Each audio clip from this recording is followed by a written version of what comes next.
Good evening, everybody.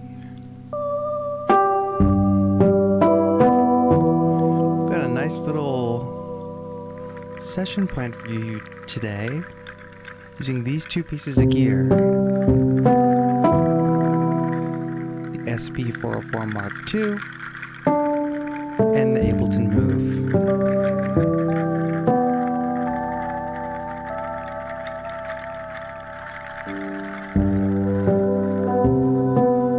Which I've quite enjoyed combining recently.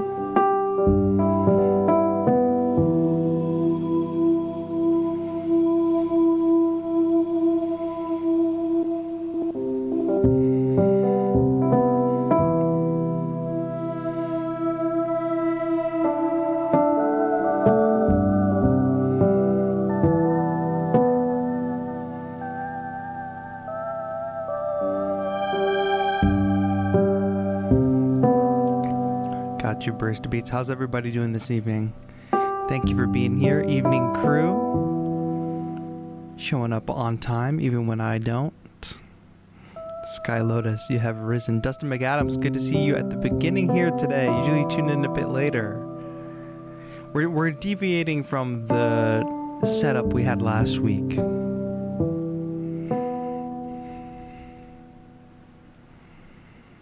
So I hope that's okay. I figured we'd give it a little break on the drone synth, even though I was having a lot of fun with that. By the way, how's the vocal levels now? Barista Beats, let me know. Alright, levels are good. Cool. Cool thing about using the 404 is I can ride the levels here on the volume. I am working on actually a video with this particular setup. But this is just a setup that I've been working with the past couple days, and I've really been enjoying it. I was feeling a little bad because, you know, 404 day came and went, and I hadn't really been using my 404. I was like, dang, I really want to get back into it. So I was trying to find my way. I was like, you know what? Move is here now. Let's do some sampling of the Move, and let's get that synergy going. And the synergy between these two pieces of gear is quite good.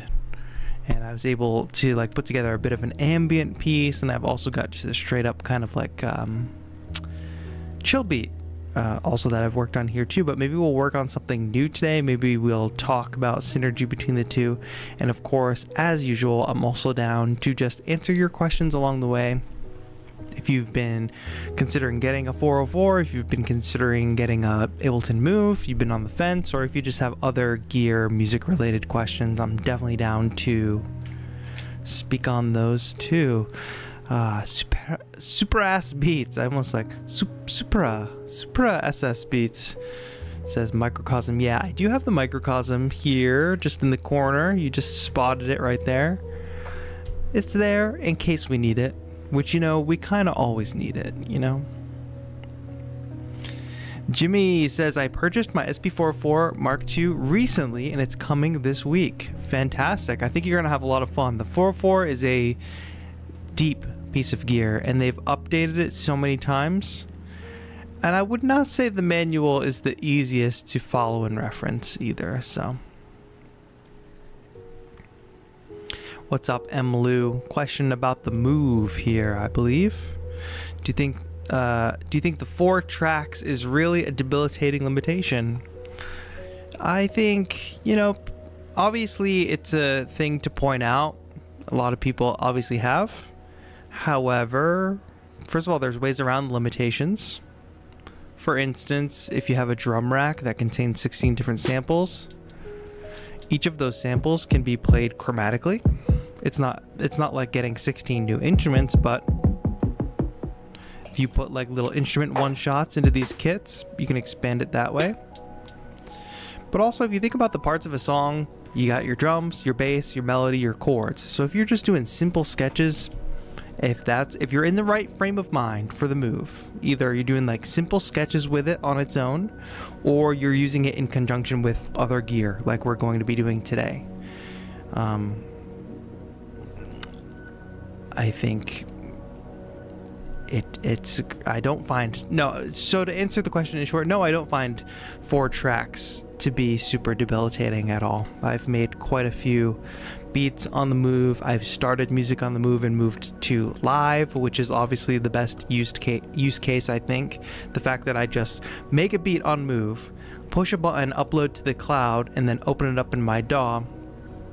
It's just a no-brainer. It's this kind of sketchbook fluid process that I've been waiting for.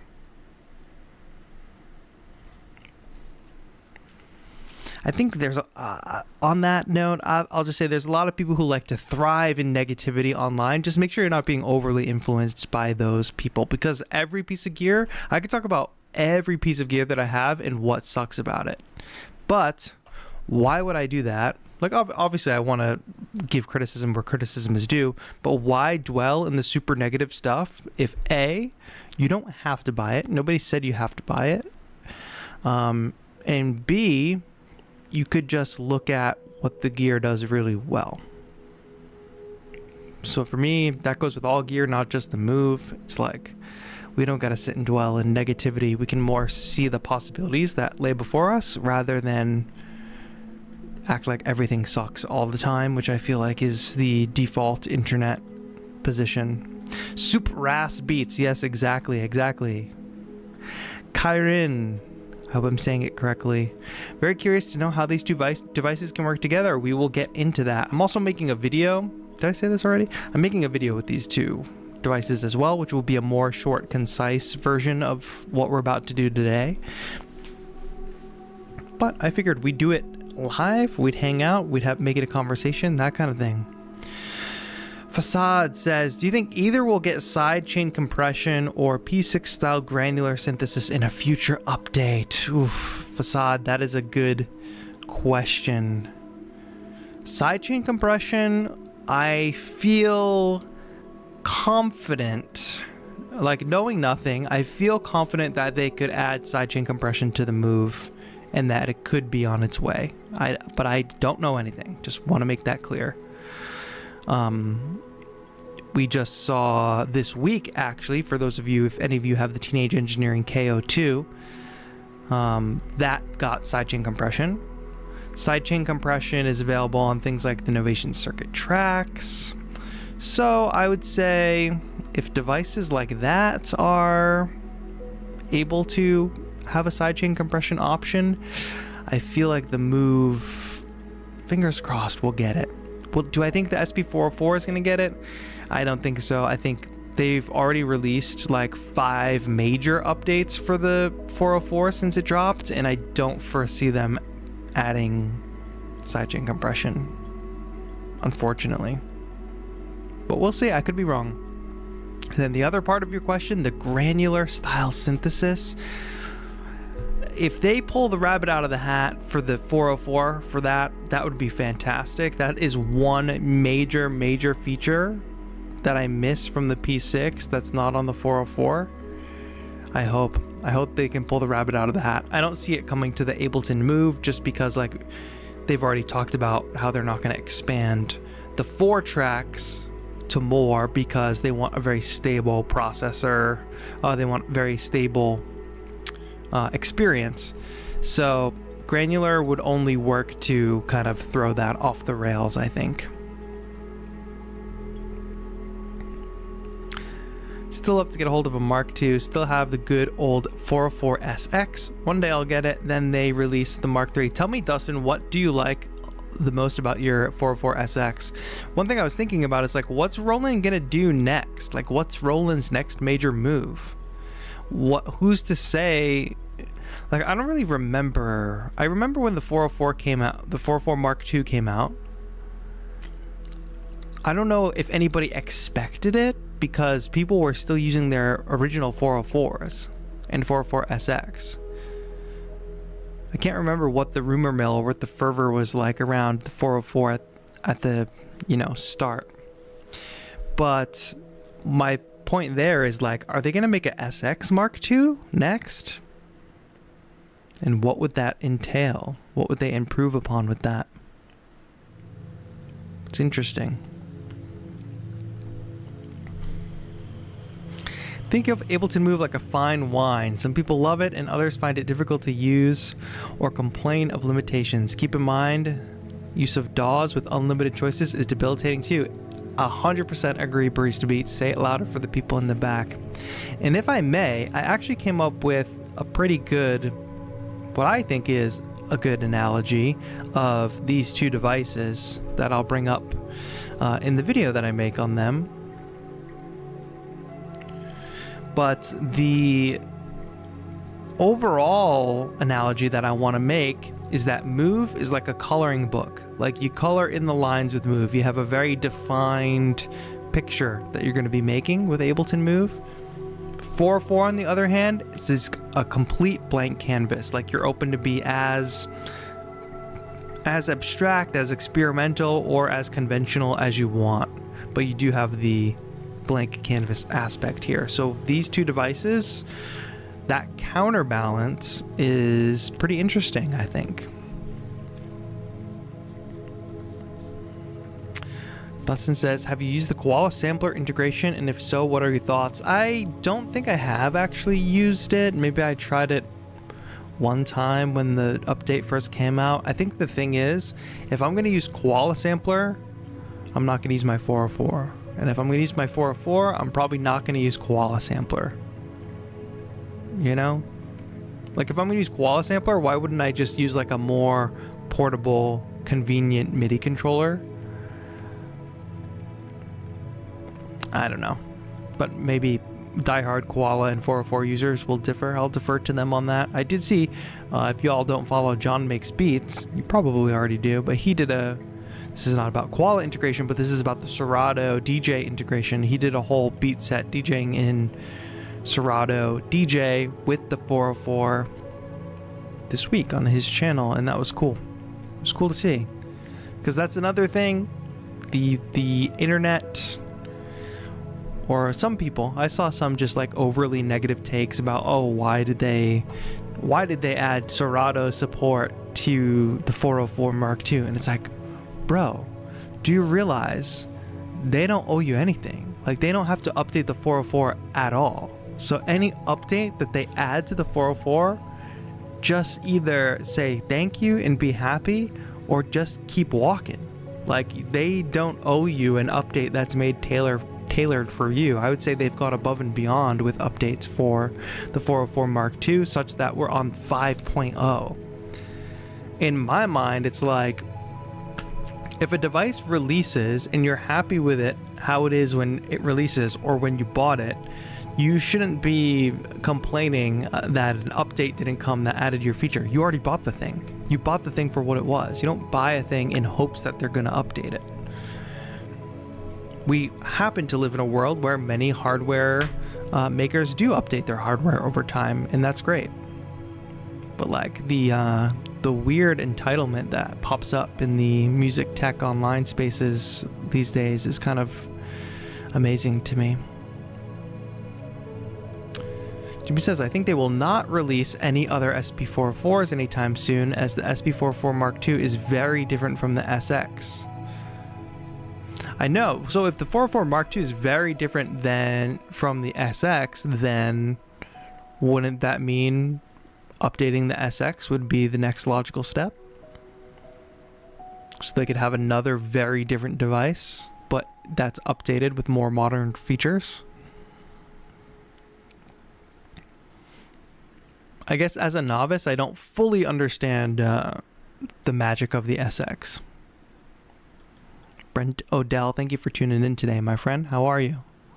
Also, I have something special for you all, but I'll read this comment first. The SX is simple, loading full finished tracks or a few stems to pads, has MIDI in so I can sequence it with my MPC.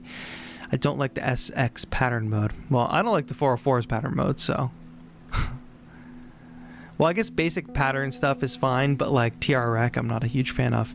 All right, real quick, I wanted to let you all know that last week we worked on that ambient track. Let me find it really quick. We worked on the ambient track with the drone synth, and I put up some samples for y'all to download, so I hope you did enjoy those. But also during that stream, let's bring it up here, we'll have Streamception. We came up with this kind of dark ambient performance was going on.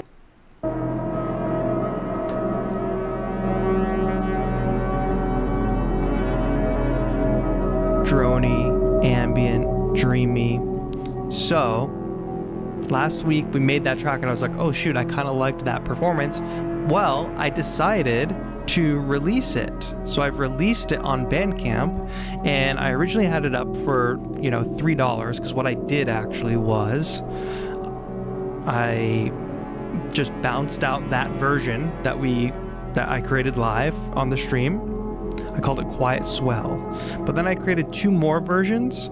A second version that contains a field recording, so you'll hear some crickets chirping, you'll hear some evening field recordings just kind of under the ambient track. And then you'll hear the stretched version, which I used Paul Stretch, which is like a stretching algorithm to stretch out this track, and it became a 20-minute long ambient piece. So, come back.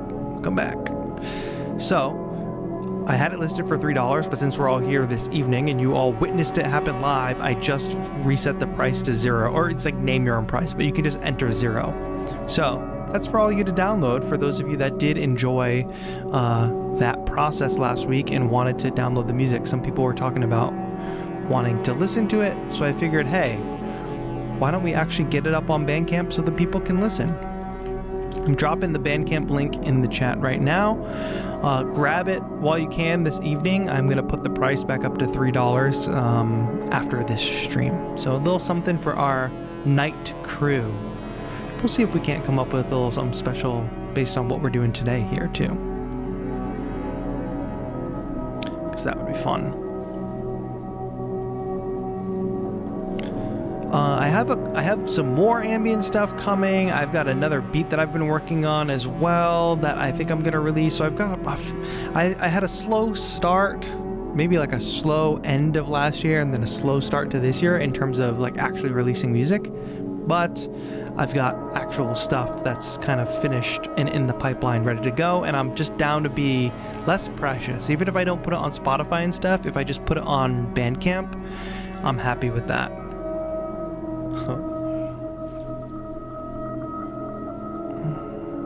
Make a on-the-spot 3-6 Mafia beat. Not tonight. Yes, not tonight, my friend.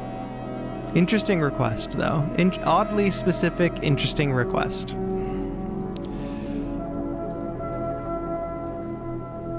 Alright, I'll kill this ambient track.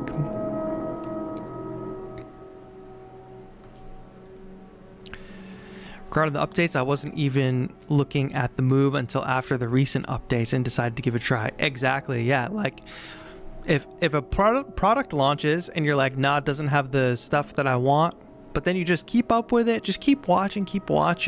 If they keep pumping out updates for it, that's a really good sign. And Move is one of those pieces of gear where it's like, oh shoot, they're like putting out updates monthly, and every update has been like rather substantial. So if anybody was on the fence before, that's totally understandable. You can just hold off, watch the news, and then once they add the update that tips it over the edge for you, that's when you dive in. I think we're all adults, and even if we're not adults, we're all sane, logical people. Like we can like not raise pitchforks every time somebody does something we don't like or doesn't do something we like. I'm thinking about getting a Yamaha PSR EW320 as my first keyboard. What is that, Curly? Let's look it up. Yamaha PSR. I'm trying to copy and paste that text. What is this? Oh, it's just kind of like a portable keyboard with built-in sounds. I already have an Akai MPK Mini Plus, and I just want to have something full scale, if you know what I mean. Yeah, that makes sense. Does it have like USB? Can you still use it as a MIDI controller? I am sure you can. Most modern, like normal keyboards have a USB port on them. Let's see. What am I looking at here, chat? Yeah, it looks like it has a USB on here. So why not? Yamaha makes good stuff, and it'll be like a piano that you can just sit at and play, in addition to not having to actually like turn on the computer, load up a VST, whatever. So that's cool. Yes, enjoy the ambient track, my friends. I hope it brings you some peace. You got the 3 versions. I've been getting more into Bandcamp recently. I've been reading there, and if you don't know, Bandcamp is like a music platform that, I don't know, it's better than the normal streaming platforms in terms of payout for artists, and you can actually buy music on this platform. But I've been getting more into like buying a few things here and there, and I've actually been putting the music on my PS Vita to be like, okay, I own this music. It's going on a device that's like not tainted by the modern world, I guess. But if you want to support artists, see if they have a Bandcamp or something. It's a good place to own the music and download the files. They can't take it away from you, because watch, one day your streaming service, one of your favorite artists or album or song is just going to disappear, and they can just take it away like that. And that goes for movies too. If y'all buy movies on those digital platforms, Amazon, any kind of digital viewing platform, they can just take it away. Apple, all the above. Breeze Beats says, I think Roland could release a larger version of the SP404 MK2, similar to what they did years ago with the SP555 and SP606. Let's take a look at these devices. I think I know what you're talking about. That's an interesting idea. I love looking at these freaking machines. Like, what even is this thing? Like, what am I looking at? I kind of like this layout a lot. It would be very cool. Okay, they got the external source here on top. Of course, the 404 is iconic. I think the SX is probably the second most popular. Correct me if I'm wrong, but I wonder why some of these other ones didn't take off so much. So does this one have a built-in synth? Is that... and then loop capture. Yeah, that's cool. I should dive in with these older SPs. Just find one used and do some experimenting. What's the other one you said? SP606. Oh, this one is of a certain era, I would say. This is funny. Wow. It's funny because the original like models look so, like the look held up so much more than this, which is meant, which I'm sure when they were making this, it was supposed to be like, look how modern and sleek this looks. But now it just looks super dated. What do we got going on here? The wheel. I guess this is this like their MPC competitor, or was it meant to be? So funny and so interesting. If I could own each one of these, that would be great. I could blow all my money on that. What is D-beam technology? Somebody tell me.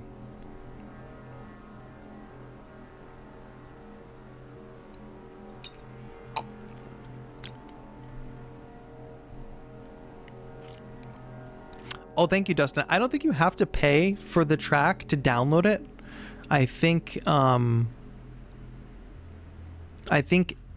you have to pay to have it actually added to your collection. But I think if you type $0, you still should be able to download the files. It just won't show in your collection on Bandcamp. I think that makes sense. I don't know. Just dropped in on a 20-minute break. Ears gotta rest. My friend, welcome to your break. Take it easy. The 20 minutes goes by too fast when you're on a break. That's what I know. Loop capture is cool. XLR mic input, no battery. Yikes. No battery. I don't know if that's good or bad. We'll answer a few more questions and then we'll get into the music making, because I got these boxes right in front of me and they're dying to be played. What's up, brother? I'm thinking on building a setup based on Move and Ableton Note, both running its own sequence synced via link. Using a dual channel DJ mixer with 2 stereo pedals, 1x1 equipment. Rick Mans, I would say don't make your life more complicated than it needs to be. Like, if you want to do this idea for the fun of it, like just to see if it works, just to get it all working, go ahead and go for it. However, I think there's probably a lot more easier solutions that are going to require like less weird connections for you to get to where you want to go. I don't know. That just sounds like a crazy setup, but hey, by all means, if that's your dream, build your dream.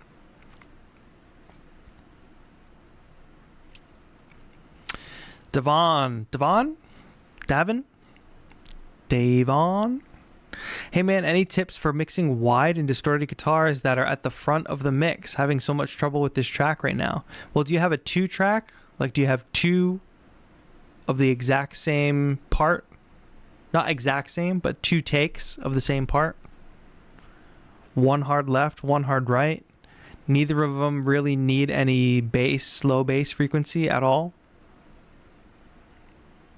If it's 2 separate takes, it should sound pretty good when you're panning them hard left, hard right. But it also depends on how they were recorded. So just remember, shit in, shit out.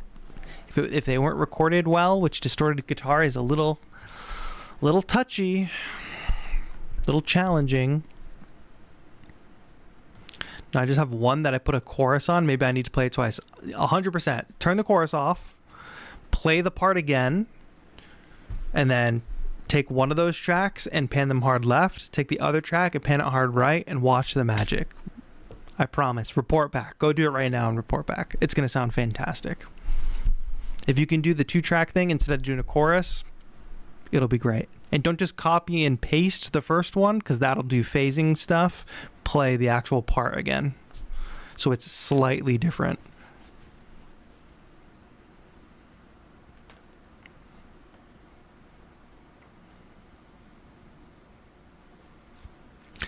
All right, explaining to me what D-beam is. D-beam essentially recognizes how close your hand was to the D-beam device. You could add pitch bend or modulation when you move your hand over the sensor. That's funny. That's very funny.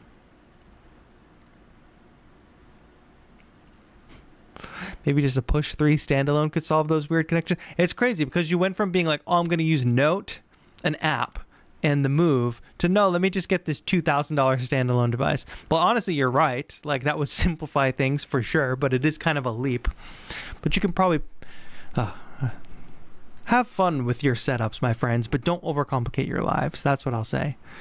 Mauricio, thank you so much for tuning in. Thanks for giving a like to the stream. If you do give a thumbs up to the stream, my friends, it does help more people find it. And if you see the people in chat that have cool trees next to their name, like Barista Beats, like Jimmy, like Beta Run, nice to see you. Those people are all channel members. That is the best way to support the channel. So if you can, click the join button. Might not be available if you're watching on mobile. So go over to desktop, find the join button, find a membership tier that works for you. There's lots of cool perks for becoming a member, but not everybody has the funds to become a member like that. So if you just like this stream, if you stay subscribed to the channel, if you watch the videos, drop a comment on a video that means something to you, or that taught you something, or that you vibed with, that goes a long way too. Love the encouragement. The encouragement is it's more helpful than you know to folks who create videos on YouTube. So drop a positive comment when you can. What's up, Osaba Ivy? What's up, Amos? Okay, we got more people tuning in. Thanks for hanging out. Absolute Life says, would love to see Roland S1 with Move. That would be a good combo. It's a little redundant, though. It's just kind of like 2 synths, you know what I mean? Slightly redundant in my mind, but the S1 is a beautiful sounding synth. But since we've been talking all about this gear, why don't we get into why don't we get into this little setup here? I think I can make this camera setup work. If we just go this way and we go this way, it's not bad right there. How about it? Push that a little more. There we go. Everything is on screen. You can see my face, which I know you're all dying to see. You can see move, and you can see 404. Oh, I triggered a sample. Oh, thank you, Barista Beats. Loving the Thursday streams. Yeah, we've got a little crew going here. Some people tune in are in the future. Some people are tuning in from their Friday. But for me and others, it's Thursday evening. I've been enjoying this little time slot, and it's been sustainable for me to keep. So I hope you've been enjoying it as well. All right, let's talk business. So why would I pair the Roland SP404MK2 with the Ableton Move? So here's the thing. Let me turn off my effects. The Ableton Move has a, oh gosh, let's not be too loud about it, has amazing sounding synths on it. You've got Ableton's wavetable synth, Ableton's drift synth. You can do like sample instruments. So electric piano sound, obviously. I can give more volume to this. I can just do this.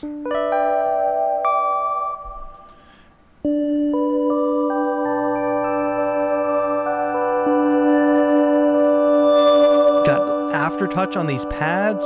I mean, playing in sounds on the Move, I just love. I love writing on the Move. I love the sounds. I've downloaded preset packs for the Move as well to get more of that, what would I call it? More of a ambient lo-fi kind of sound. I've downloaded some preset packs for it. So I love the sound of the Move.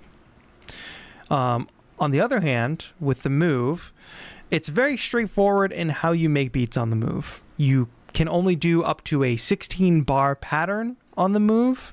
You also only have the ability to make 8 patterns on each instrument, and obviously you only have the ability to have 4 instruments. So perfect for sketching, perfect for making like small little ideas, but you can't really color outside the lines with the Move, you know? Like, you can do some resampling, but your effects are limited. We don't have any performance effects on the Move either. So limited in that respect, but fantastic sound selection and just like easy to play, easy to navigate. Oh, I want to find another sound. Let's find it. Beautiful. Find another sound. It's great. I love the working on the Move. The 404, on the other hand, is obviously a fantastic sampler. So if I want to take these sounds to the next level, if I want to make them sound a little more me, if I want to try to, I don't know if I want to, let's just get into it actually. So I am probably going to do this in a new project. Let's open up a new project on the 404. Just a completely blank slate. Some of the updates that they've added to the 404 actually really do help in my workflow, the workflow that I like to work in at least. And I will make sure our metronome is on. Doesn't have to be so loud. And I've got Move running in here. Let's record something not too low. What's up, Wislow? Nice to see you. We can record maybe 8 bars. Let's try that. And I'll make sure my count in is on. 2, 3, 4.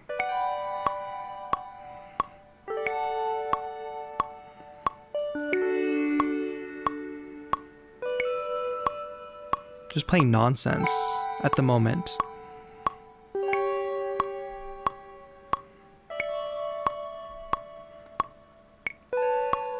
I thought we were ending that. There we go. That's 8 bars. So I just played in a bunch of nonsense into the sample, but now we can start manipulating it like right off the bat.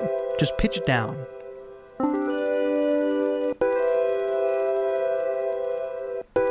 already I like that first chop, or that first chord. So let's go ahead and we could probably chop this, right?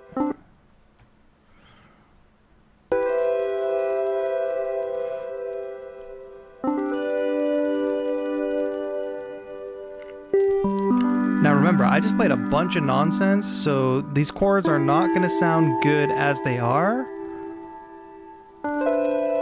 Actually, I could probably do an auto chop.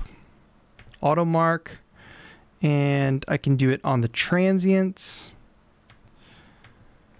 And I'll do it medium. Let's see if that works. There we go. And we kind of have these chopped chords. Looks like we got at least one extra one in there, which we can just delete. So just from the move into the 4/4, let's assign it to some pads. And that's it, right? Yeah, that's it. Chop. We took the synth, we pitched it down, and then we chopped it up.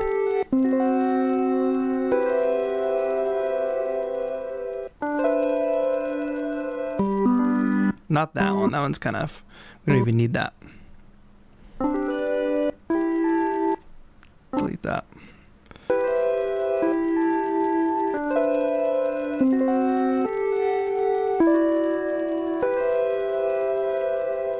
That sounds kind of spooky. Let's throw some effects on. Like a little delay.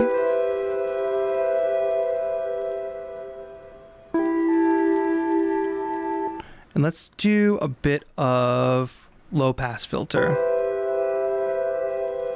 Yo, what's up, Wizlo? Thanks for tuning in.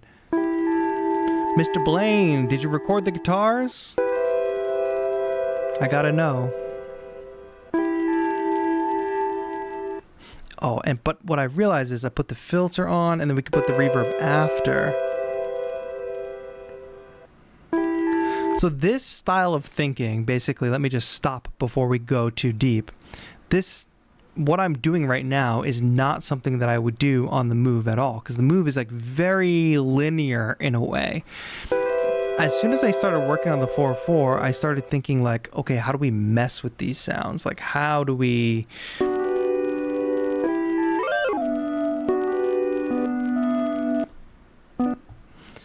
do something a little more experimental? Copy this to here.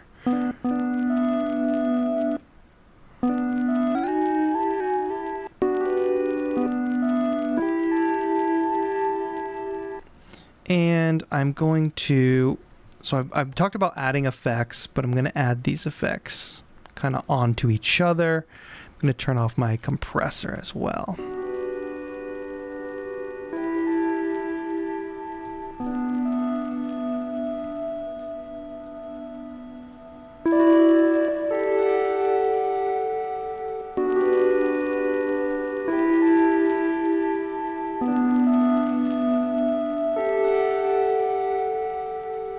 There's something that we can do with that little progression right there.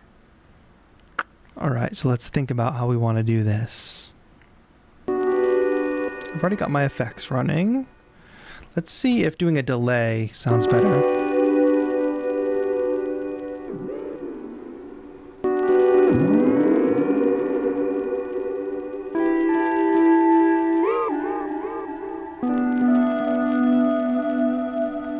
And I think for our filter, I'm actually going to try doing a band pass instead.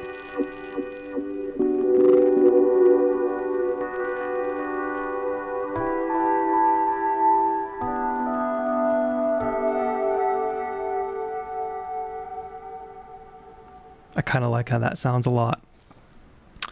So now there's a couple ways we can go ahead and do this. Sorry if that metronome is like super loud.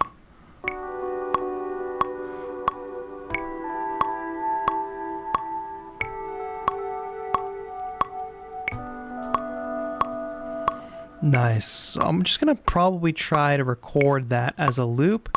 We can go a little slower. Actually, you know what? Let's keep it at 80, or let's keep it at 90, and we'll slow it down again later. 1, 2, 4 bars.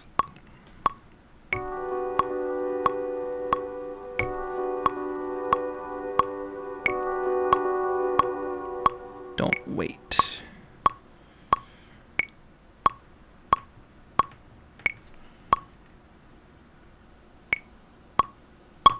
Oh, that's the lowest the metronome can go. That's crazy. Buck 88 says, nice sound design. Yeah, but this is also just, like, I'm not really thinking too much. I'm just kind of going with instinct.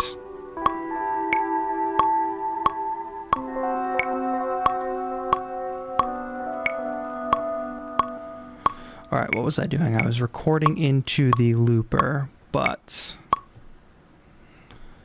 the problem is I need to record. Why is it not recording? It's saying record wait. Do I need to turn count in off? Probably. Stop.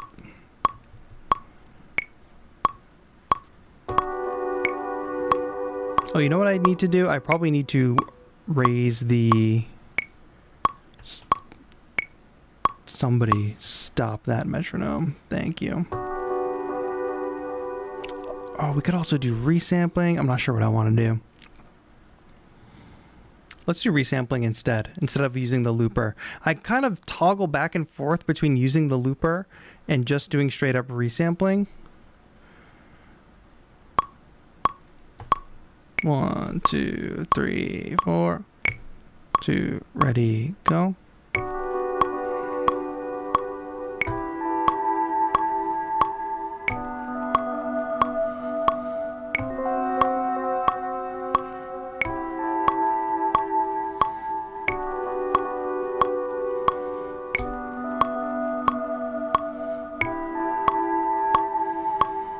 I kind of didn't like how I played that pattern. It's kind of just run of the mill, so let's do it again. 2, ready, go.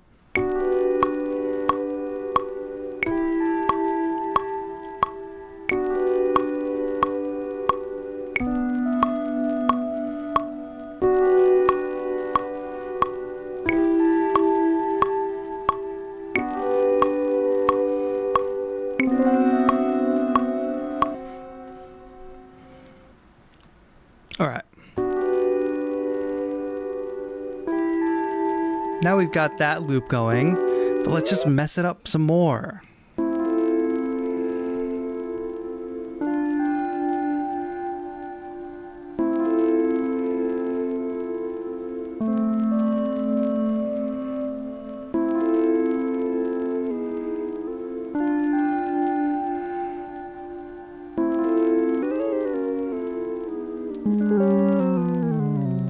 Actually, we'll keep it at the normal tempo because I don't want to totally mess up everything we're going to do later. But it did sound good slowed down, right? Buck, enjoy the rest of your shift. Best of luck to you. Steezy, what's good? Nice to see you. Thank you for joining. All right, so we've got this now. We can sort of build a pattern around this. Let's go to patterns. Let's record a pattern. And we can record here. We can record just 8 bars. And I'm just going to put that pattern into the 8 bars.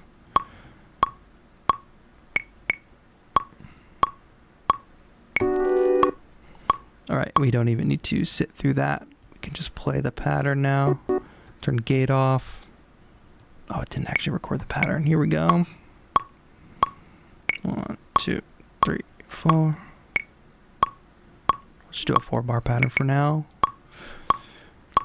2, 2, 3, 4.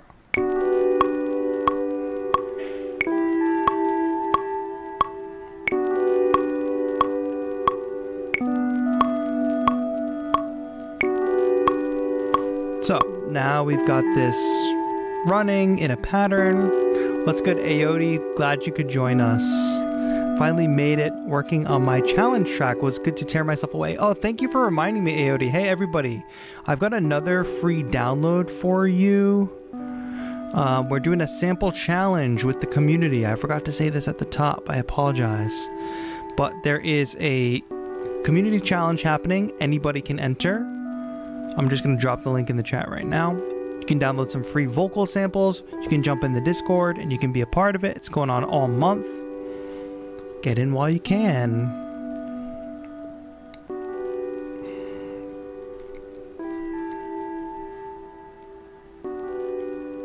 All right. All right, because I was kind of slow in that initial process, but you can see like very experimental, very like non-linear process we've got going here. I want to explain drums, like bringing drums in to the 404, because now we've got this pattern.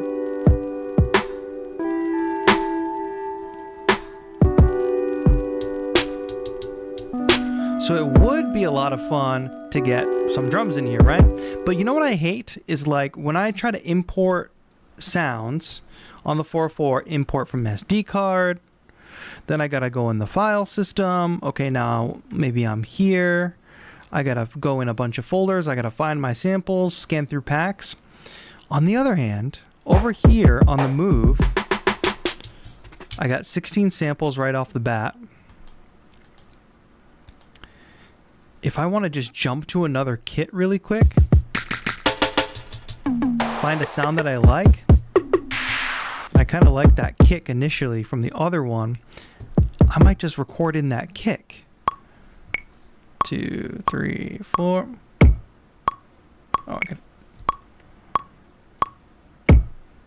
Boom, and now I have that kick, in theory. Yep, I got that kick. Turn gate off. If I'm like, I don't really like that snare, scan through the Move. Just load up a bunch of different kits. Maybe that one, that's fine. You can turn the count in off.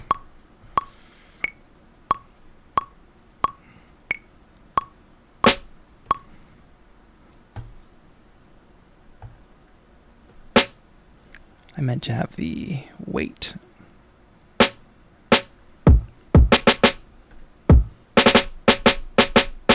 So now I got a kick, a snare. Let's see if we can find one more snare-esque thing.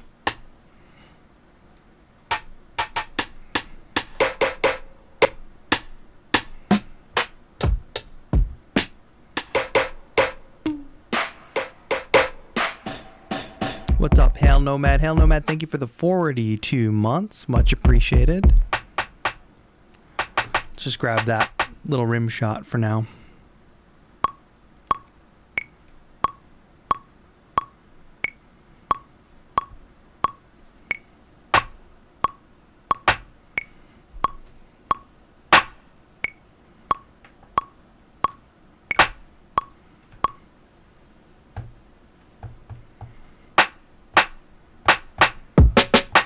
So now I just quickly have those one shots.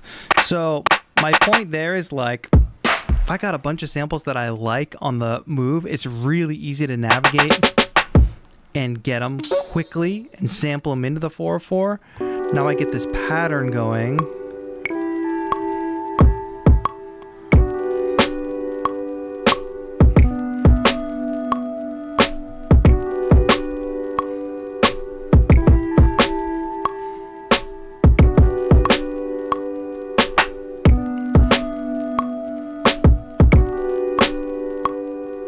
I kind of like that. I'm going to do a little tuning on the snare.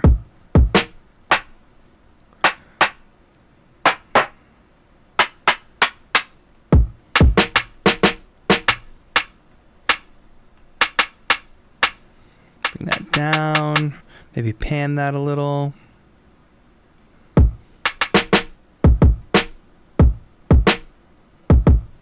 And let's just bring kick down a bit, a little more oomph.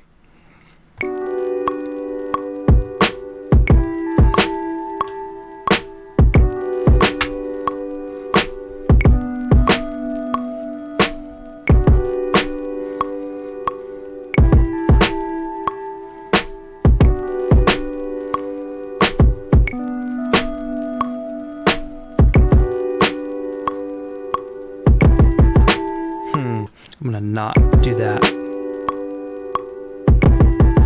Because I had the quantize turned on, but I did not want the quantize to be on.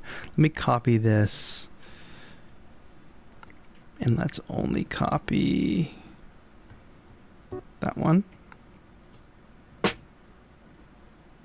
Now let's just redo the whole thing. Boom, boom, copy to here.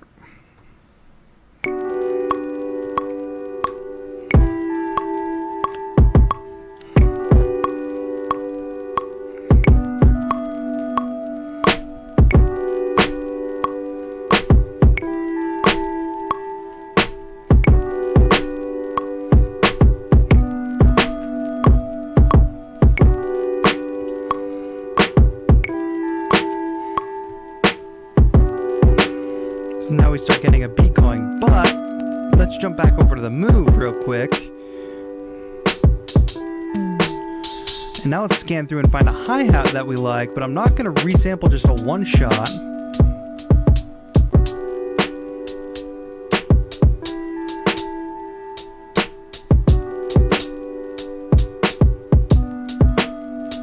Let's see if we can play a pattern in.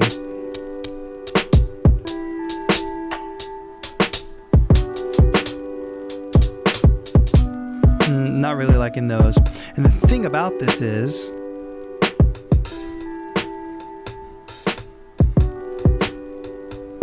I very much enjoy playing on the moves pads more than the 404s.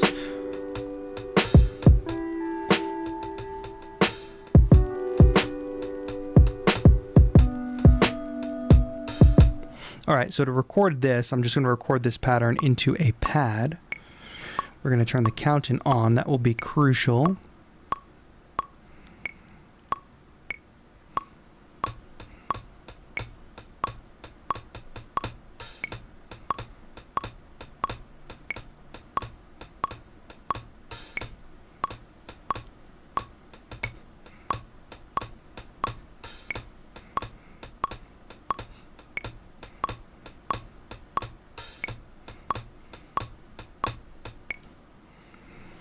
And now we've got a little unquantized hat loop.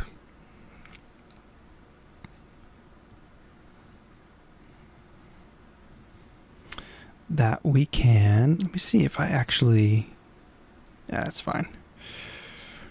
I'm gonna 100% quantize this because I want that sample to land right there on the beginning. Where'd my metronome go? What happened there? My metronome was off. 2, 2, ready, go.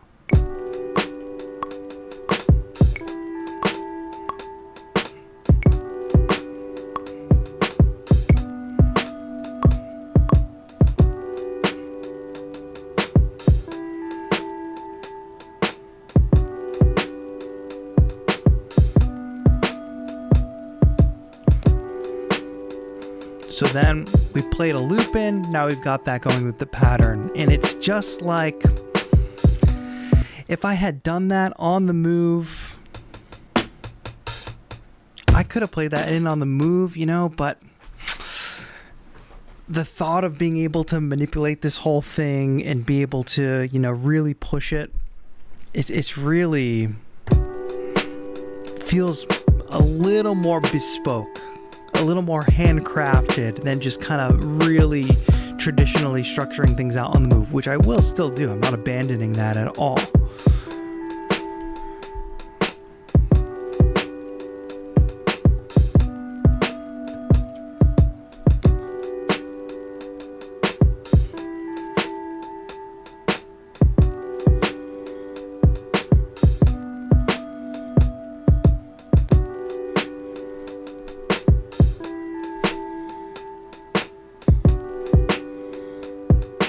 Let's see if we can actually turn vinyl mode off.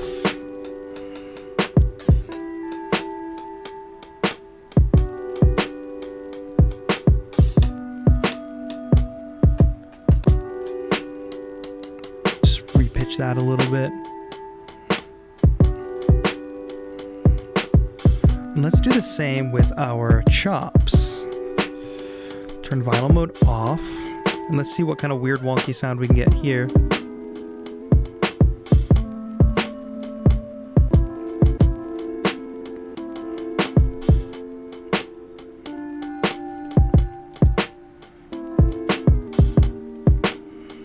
Cool. And the other thing I'm going to do is quickly, one thing I always get wrong when working with the 404 is levels. So you can see that these are all super high. I'm going to normalize that so I can actually have control over the volume of this particular sample.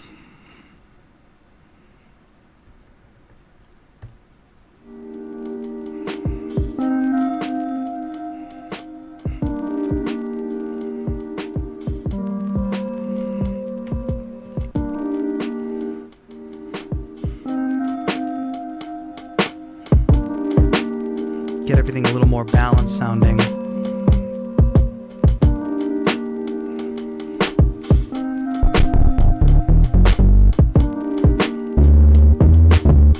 Transpose this instrument now.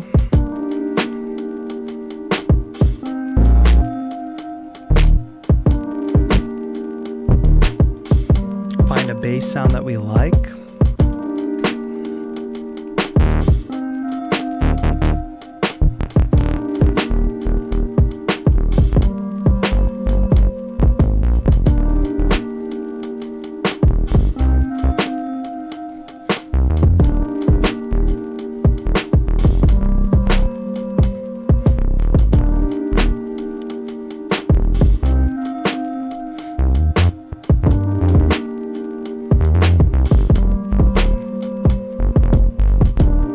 So, the magic for me is bouncing back and forth between a weird sampling workflow and a move workflow where I'm actually able to play the instruments in, and I'm not having to manipulate samples. I have actual synths here to play. Let me know if this is gelling for any of you out there in the chat as well. Soul samples on top would be gold. Let's talk about some vocal sampling. I'll try to lay down this a little bit of a bass line or something as well. AOD says the 404 file system terrifies me. Keep wanting to get one since they added the looping feature. Yeah, don't make sure you fully understand the looping feature because it's not like a live looping feature by any means. It's more of a workflow looper kind of thing. And Hale says these are two of your favorite pieces of gear. Nice. Glad to hear it. It's cool.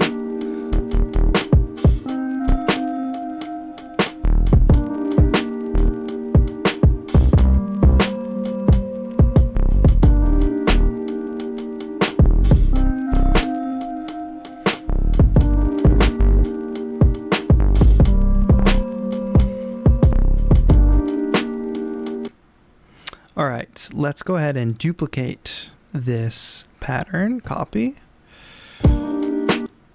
And then we're going to record a new pattern. 2, 3, 4, boom, boom.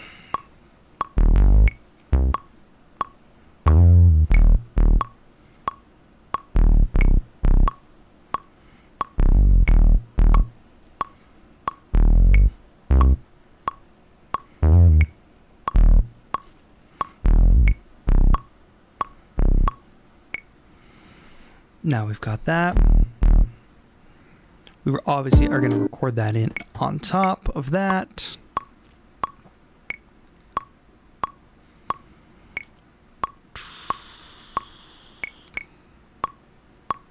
Here's the thing that always gets me about the 404. I always got to remember where that sample is. All right, that's on A7. But then when I'm in pattern, like say if I want to record something from the B bank, if I want to record on top of this pattern, as soon as I hit record, it comes back to bank A. So you kind of like always have to start on bank A.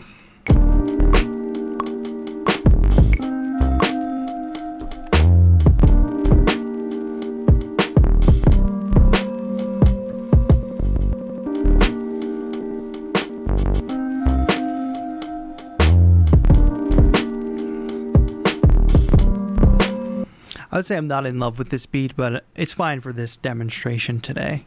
It's not totally hitting for me at the moment. Okay, I was going to talk about another thing that I like. The advantage of this combo is that the Move has this built-in microphone, and since you mentioned like a soul sample, we obviously won't do a soul sample at the moment, but what we can do is record in some vocal samples. We can maybe get them to sound. Oh, I should turn the mic on. So what I'm going to do is on the 404, I am going to find the auto pitch setting, which is like a pitch correction. And then I'm going to turn on Move's mic monitoring. You can hear. I have the formant turned down. Let me turn off the metronome for the moment. If I turn the formant up, I'll sound more high pitch. High pitch. This is just using the effects on the 404 with the mic on the Move. I'm going to make sure I set this to the right key.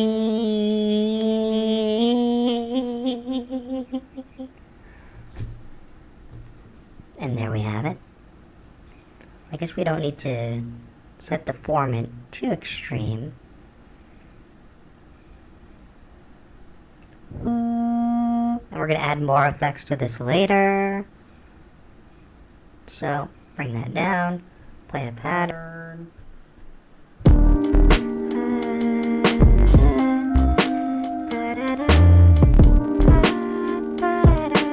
This is going to sound bad, but we're going to make it sound good, I promise.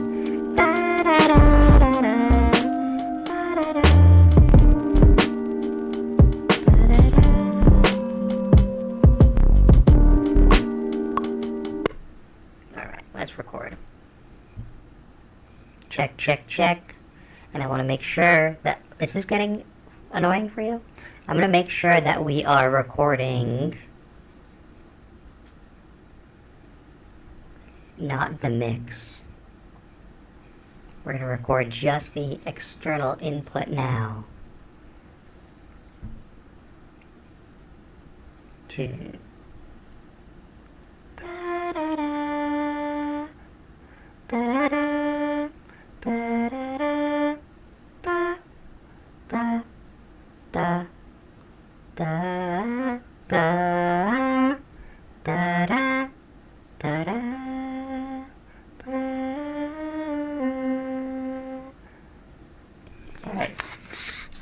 All right, I will end that for you all.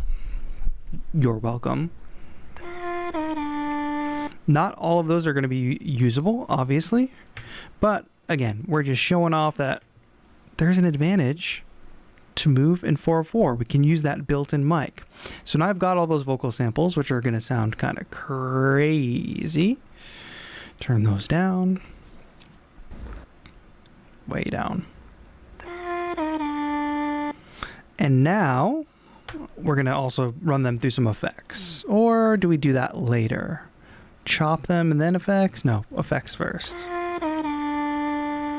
So first one is probably, we'll just do a simple filtering. And then perhaps a reverb on top.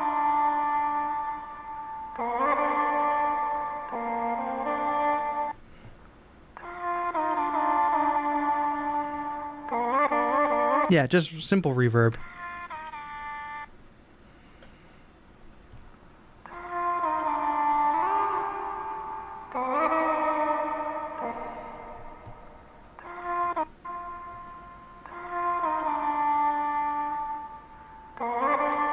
All right, I'm gonna resample those first.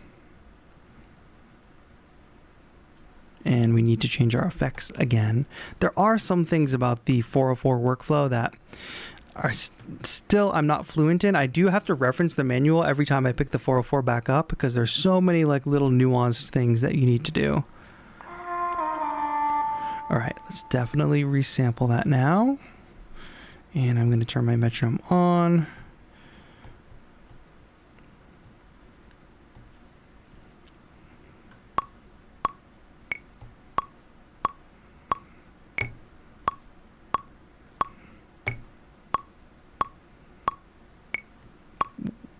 Why didn't you play?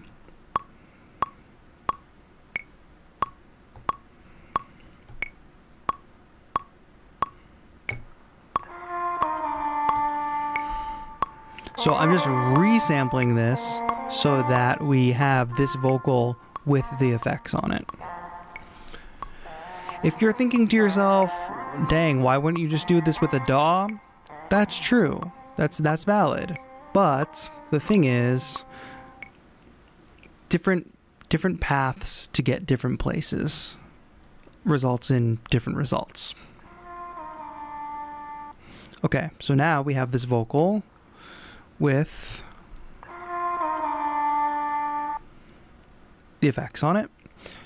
So now I'm down to chop it, but we could also bring it down an octave.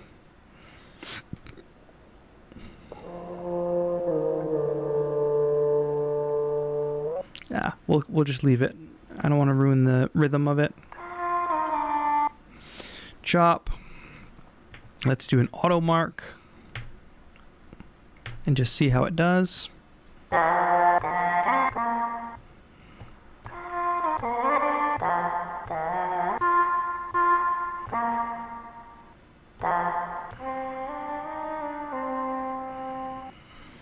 That's fine for now. And let's assign it to some pads, put it on group C.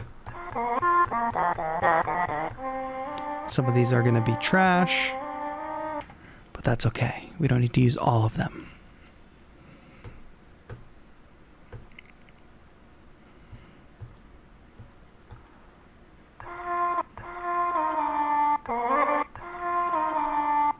This one's trash. Let's get the beat going.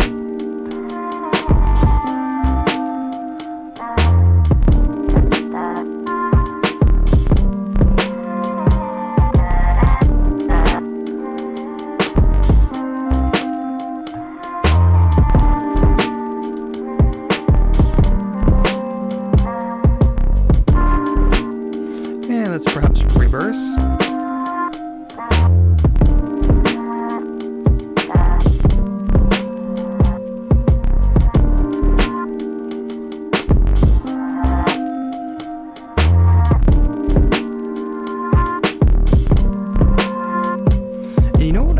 Good on these reverses, some delay.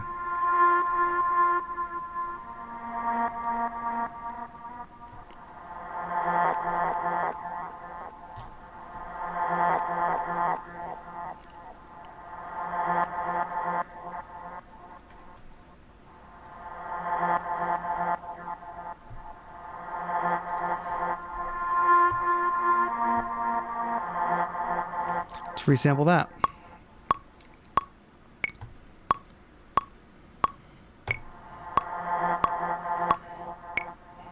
Do like one per bar or one per 2 bars.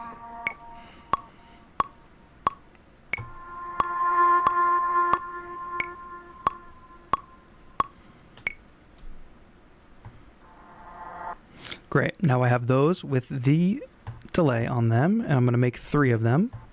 I could have just chopped it. That would have been easier. But this is another method.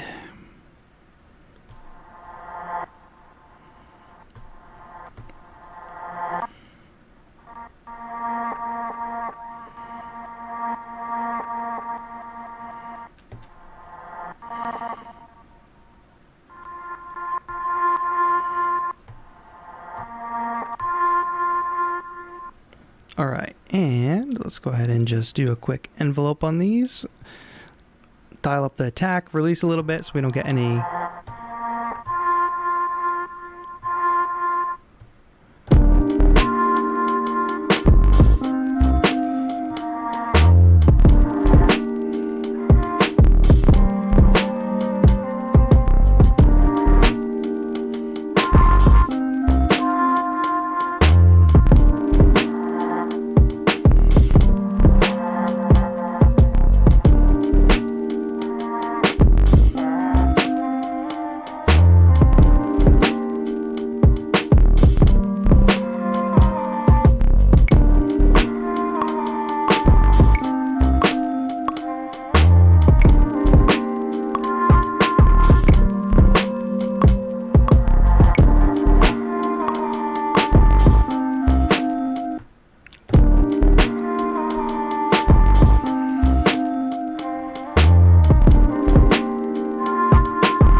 not terrible. It's not amazing, but it's a good like proof of concept here. Daniel, you like that? So to recap, we use the mic from the Move to sample into the 404. We could, of course, it always comes back to like, why are we using these two pieces of gear together? Why not just use one or the other? Okay, easy answer for the 404 is it doesn't have a mic from. The answer for the Move is that sure, we could sample into the Move, into a drum rack. We could manipulate some stuff. We couldn't apply the effects in the same way we just did, as quickly as we just did. Also, the 404 has an auto pitch thing that locks in the pitch, and we also mess with the formant. That's how we got that kind of chipmunky sound, which some of you might not like, but that's how it came out.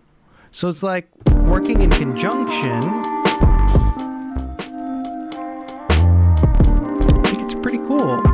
So another thing I want to talk about too is these effects buses, which this is more of just like a 404 thing, and I think pretty much every 404 user knows to do this. But the very effective thing to do is to take your drum samples and send your drum samples to a particular bus. So let's say bus 1 is going to be for our drums. I'm going to assign each of these to bus 1. Let's see if I did that correctly. I usually always mess this up. Yes, I did not do it correctly. So let's exit out. Do this again. There it is. So now all these samples are going to bus 1. What is this? Oh, that's the original vocal. I'm going to assign those not to drum bus 1. And then bus 2, we can assign all of our other samples, which includes like our instrumental stuff. So bus 2 has nothing on it, while bus 1, our drums, has that reverb on it. We're not going to end with those effects, but stick with me and you'll see. All right, these are all vocal samples, so I'm sending these all to bus 2. Separating our vocal or our instrumentals stuff and our drums into separate buses, because from a performance perspective, run the pattern, I could run that scatter effect on the drums, but all the other stuff keeps going. It doesn't derail the whole performance. If I switch buses, now I can loop just the instrumental stuff.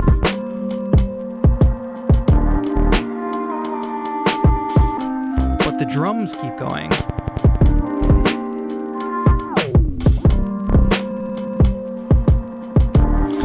Not something we're capable of doing at all on the 404, on the Move.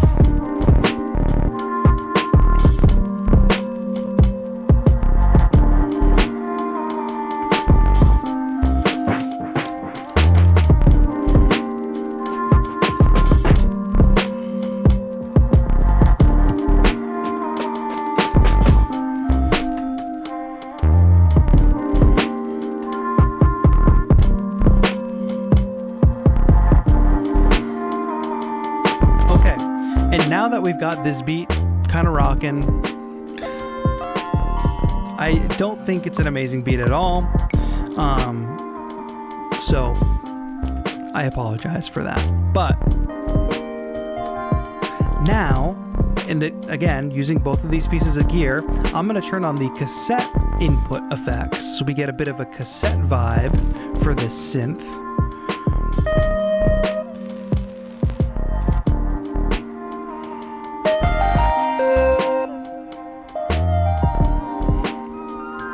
So now we got a real lo-fi kind of tone here on the Move, and I can just solo over the top of this beat.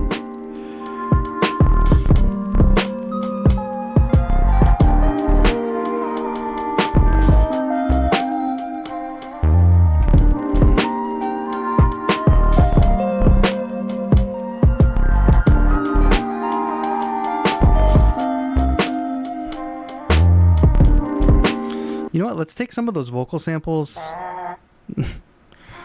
Some of these are rough. Let's take some of these vocal samples and just pan them so they're less like in our face. Probably bring them down in volume as well.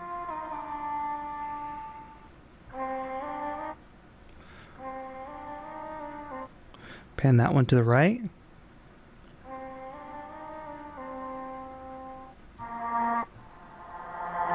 I think that should be a little better.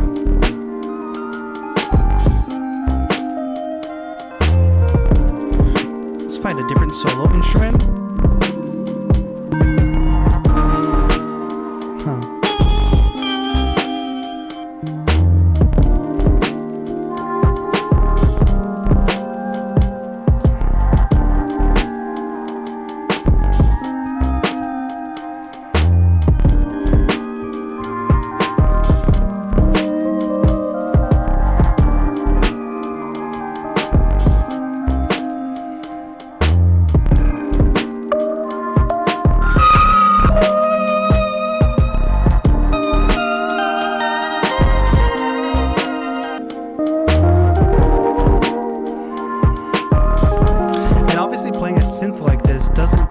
To like taking a sample and playing it in chromatic mode, you know? What's up, Remy Vega? How's it going, my friend? It's definitely fun to resample. I still have the SX and use it like that still. Yeah, resampling is such a fun thing. I think resampling rabbit hole would definitely sidetrack me from completing a track on the Mark II in a fun way though. Yeah, I think you hit the nail on the head there, Dustin, about why I'm so stoked on this setup. Is because I think this is the setup that will get me to not get lost in the resampling rabbit hole. Like you can see we moved, like I can do a semi-linear writing process and bring the magic that the resampling process brings with the 404, but in conjunction together, I'm not going too far down a rabbit hole.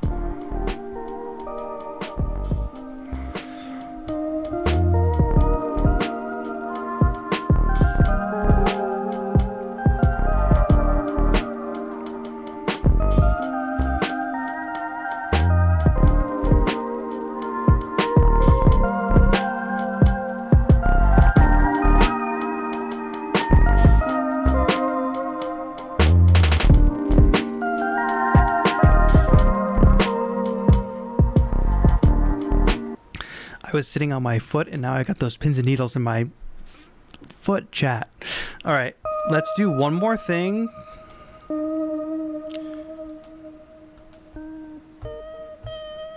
I want to just sample a couple notes of an instrument just for show. And let's give them lots of effects. Lots of reverb, lots of delay.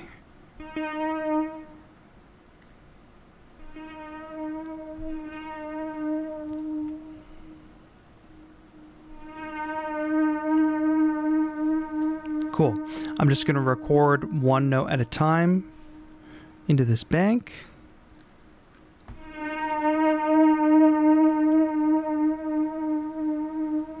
I'll record, let's say, 4 notes. That's fine. Let's record another note.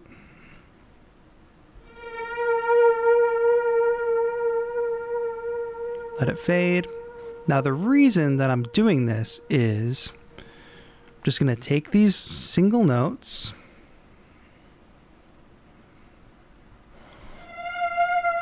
and what we're going to have at our fingertips is the ability to play 2 instruments at once, because I'm going to have notes here and I'm going to have move. And it's going to be good.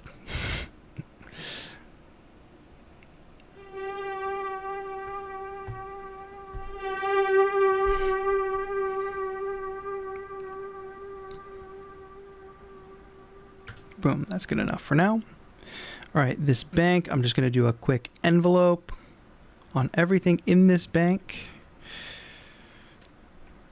Are these notes loud enough?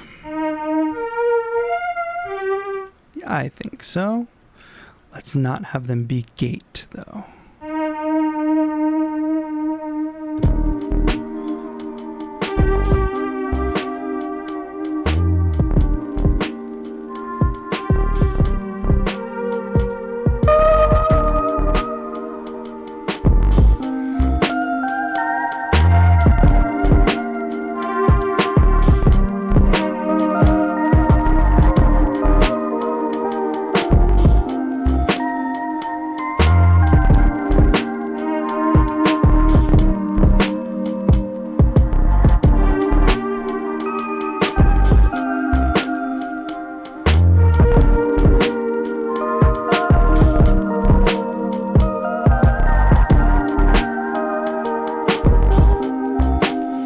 Just a little something that I have been enjoying doing.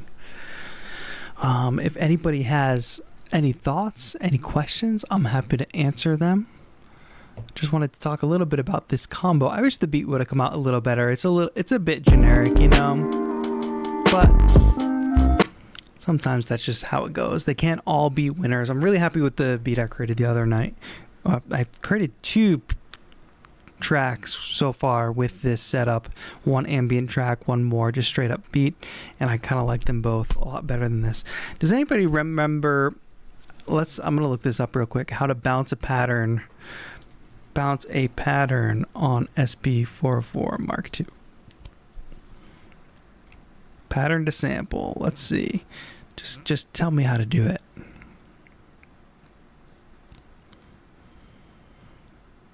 I gotta just open up the manual.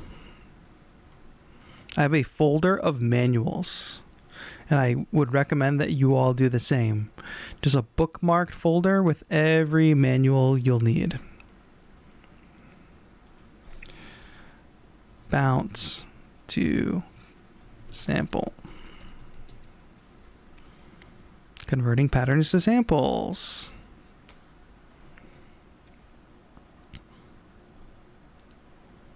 Let's do it. All right. Same steps. Copying a pattern. Yeah, this manual is rough. Copy the pattern. Then I gotta hit remain. Nope, not remain.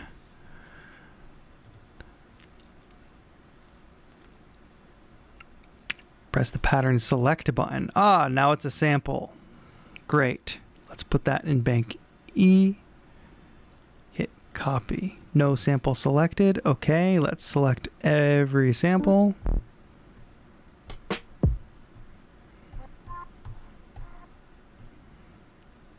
That's it. And then hit copy. Now we're going to bounce this to a sample, and we'll make it weird. We'll slow it down, see what happens. And that's how we'll conclude our evening stream. I have a folder of PDF manuals, very useful, great. Yes, you need the folder of manuals. All right, the only reason I did that was so we could do this.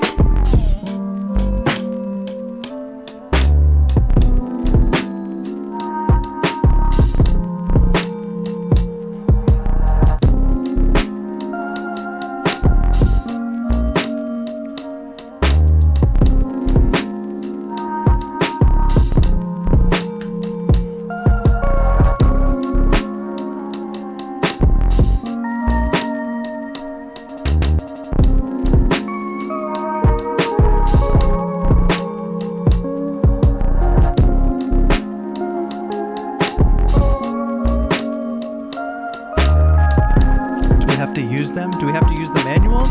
You don't have to use the manuals. Your life will be made easier if you do, though.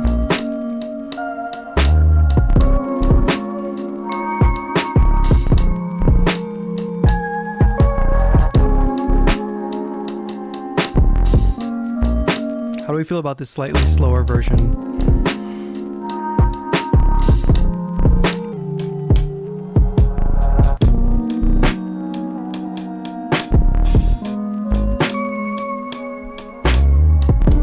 Faster version.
we came up with tonight, chat, but that's what we got. That's all this evening, my friends. We have 2 things for you.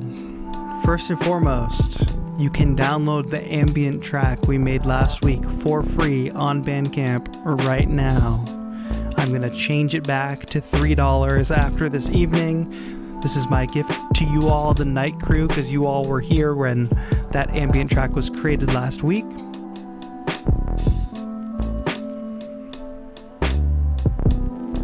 And then I have more freebies for you in the form of samples to download and a sample challenge. So this is a sample challenge where you can remix, flip, resample, do whatever you want with some vocal samples.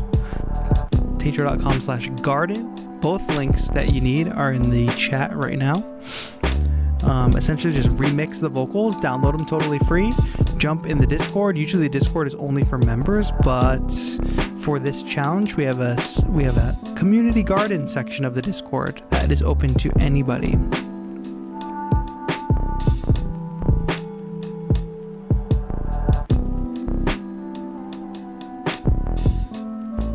I don't so much mind this beat now that it's like this slow.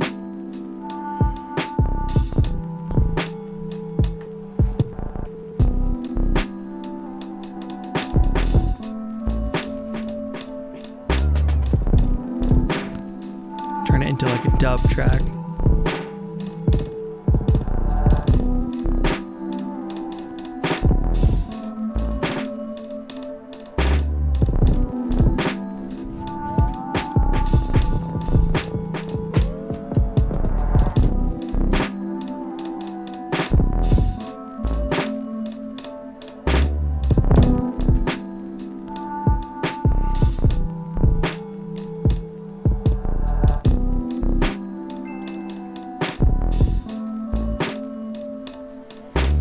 Yo, Brent, thank you so much for becoming a channel member. It means a lot, my friend.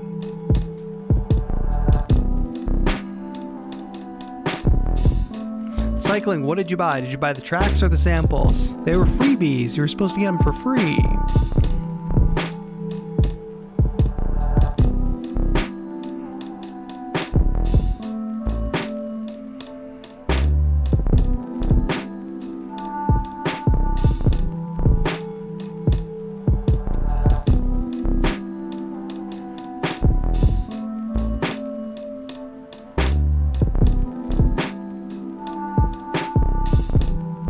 Alright, y'all, it's been a fun evening.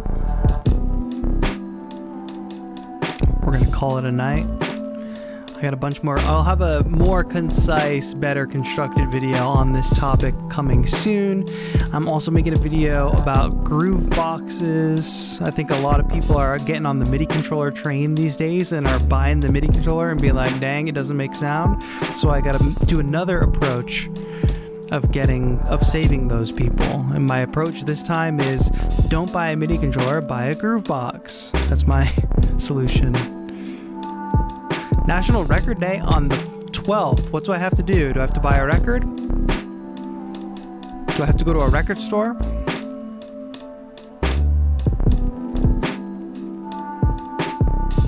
Oh, I broke my little chat thing here. That's what happened. Oh, thank you, Cycling Frugally, for buying the tracks. I appreciate it.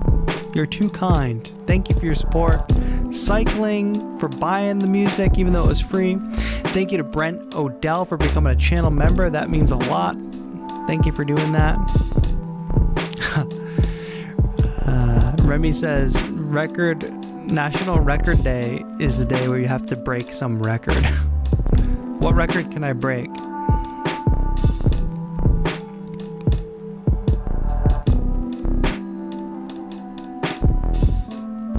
Most MPKs something. I could probably break whatever that record is.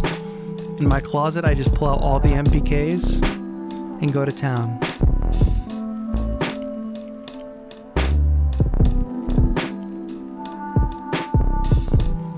Alright, y'all, that's it. I'm getting tired.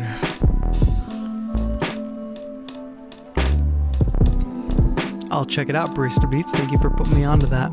All right, y'all. See y'all soon. Follow on Instagram, follow on Threads. If you are a channel member, I'll see you over in the Discord. Say hello. And good luck getting through your Friday and heading into the weekend. I know you can do it. See y'all next time. See you later, Beta Run. Barista Beats says, need more coffee? Well, I gotta call the barista. Thank you again, AOD. All right, everybody.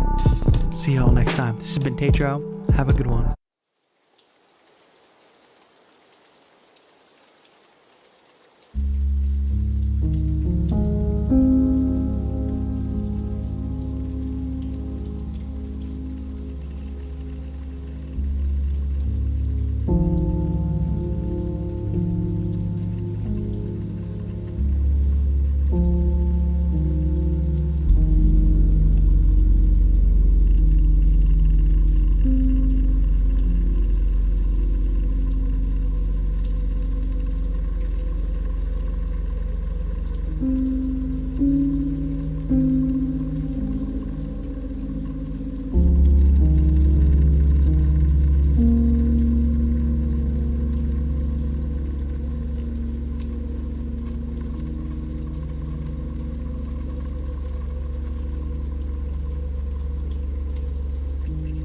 Mm-hmm.